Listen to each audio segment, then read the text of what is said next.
Okay everyone, welcome back to the channel for another video on Gran Turismo 7. I am back with another track guide for this week's current daily race C at Sardegna A in Group 4. Racing on the racing soft tyres for the time trial. You do need to use the mediums as well for the race.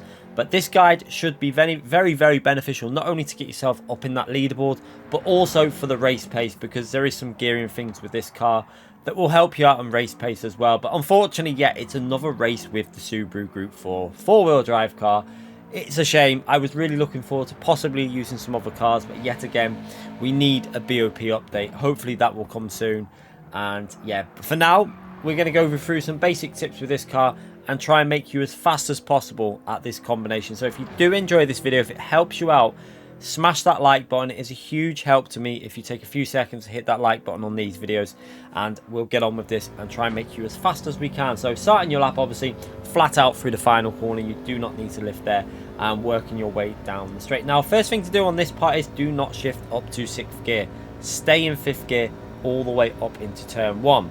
Now, we are going to be looking for the 100 board that is going to approach us very shortly. There, you can see it there. There's the 100 board. That is what you're looking at for your braking reference. Now, we're going to brake ever so slightly, almost dead on it. You can see it's just in front of it, but it's almost dead on that 100 board. So pretty much dead level with it. Now, you're going to go down through the gears and keep the car to the right-hand side. So your right-hand tyre needs to stay on the blue bit of Astro here. And then turn in quite late. And just before you're getting into the apex, so trail brake into it, you can see we're before the apex. Look how early we're on the throttle, nice and early. Left-hand tyre onto the curb.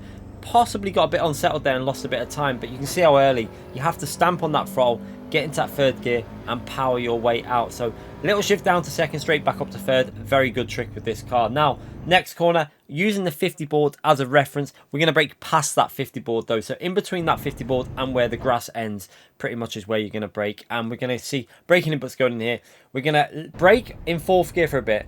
And then as we turn in down to 3rd gear, let that car almost rotate into the corner. Now, left-hand tyre really wants to skim the curb on the left-hand side here.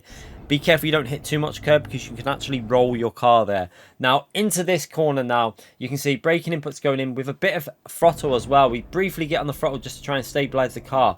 And down to 2nd gear, but then back up to 3rd gear before we get to the apex. You see 3rd gear before the dotted white line, and now we're going to power out. You can see we're being a little bit on and off with the throttle, just trying to build the confidence up there. I think if you get that perfect, you can stay on that throttle and gain a 10th or 2 on that corner alone. Now, next braking zone, we are using the 50 board yet again, but we're going to brake past it. You can see a little bit past the 50 board. Braking inputs going in now, and you want to get this car as close to this wall on the left-hand side as possible. So you can see power going in very early, up to 4th gear, and then let that power stay down. You want to make sure you get that corner done without lifting off the throttle, because if you lift off the throttle there, you lose all the way up this straight. So it's extremely important you stay on that throttle through that corner. Again, this corner, braking on just before the 100 board, using it as a reference again. We're going to go down through the gears, down to 3rd gear, and then down to 2nd gear. Again, using the full width of the track to turn the car into this corner to get better exit speed. But watch, we're going to go into 3rd gear before we get on the power. So into 3rd gear, then on the power, and now we're going to carry the speed all the way out the exits. You see, use a little bit of the tarmac on the right hand side if you need to, just to straighten the car up a bit and get a bit better exit speed. And now it's completely flat out through here. Just take the shortest line possible and then get the car over to the right hand side. Use a bit of curb on the right hand side there where the extra bit of tarmac is.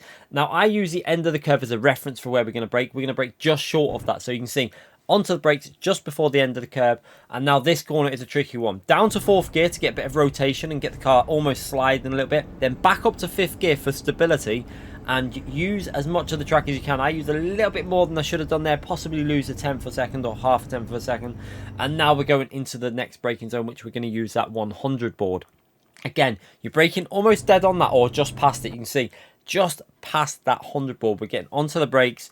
And now we're going to go down through the gears. Now, you can do this in 3rd gear, but I think it might be better to do it in 2nd, then upshift to 3rd on the exit. So you can see down through the gears, down to 2nd gear. Try and take a wide entry to get as much exit speed. Look how early we're on the throttle. We're on the throttle again before the apex of the corner. And that is where you find a lot of pace on these type of cars with the 4-wheel drive. You see an early upshift to 3rd gear as we come out the exit there as well, and now we're going to power our way to the finishing line. But yeah, you really need to get on that throttle early. The pace comes in 4-wheel drive by getting confident on the throttle, getting them lines wide and getting it squared off so you can really accelerate out of corners, because these cars have just got insane traction. So again, we'll have a little watch of the lap from the chase camera just so you can see it again.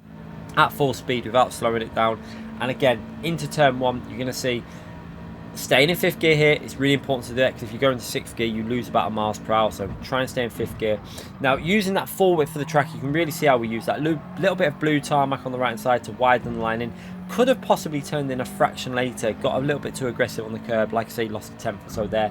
Now this corner, it's all about getting that rotation. You can see the car almost sliding into the corner there, down to 3rd gear, helps bite it in, then a little bit of acceleration and brake, and then stabilizing the car and throttle down and using that full curb on the exit there, just about getting away with that without going on the grass. And now into this tricky left-hand corner. This is a corner you've got to get confident in getting on the throttle. If once you get it right, you end up feeling like there's extra grip there, because the car almost powers through the corner and you gain all the way up this straight. So yeah, that corner is vital to get as close to the walls as possible, even on the turning in point on the right hand side, and then as you're going into the wall on the left hand side. Now into this corner again, you see 100 board, just before the 100 board as a reference for braking. Make sure you brake a little bit before that 100 board, especially in the race. On the medium tyres, make sure you're braking before that 100 board, especially even more so in a slipstream. Now remember, when you're in a slipstream, some of these references will need to be changed, because you're going to be going a little bit faster. And this corner again, be cautious on the medium tyres. It's a little bit trickier to get the rotation through there on the medium tyres, but on the soft tyres, you should be okay. Again, the final corner here, this is a tricky one when you're following another car, because again, you've got to be careful you don't brake too late, because it's very easy then to go into the barrier on the right hand side and lose a lot of time. So pretty solid lap. We went over the line, I think it was on a 46.9, which is a reasonably solid lap there. It's not, there is definitely another 3 or 4 attempts in that. I think we could probably get a 46.5, but 4-wheel drive, and not particularly my strength, but I was pretty happy just to get in the 46s, and hopefully this guide can help you lot get into the 46s as well and push on that leaderboard and get some wins in this race. Let me know in the comments if you do. Let me know if it's helped you out. I'll be back with more videos. Thanks again for watching, everyone.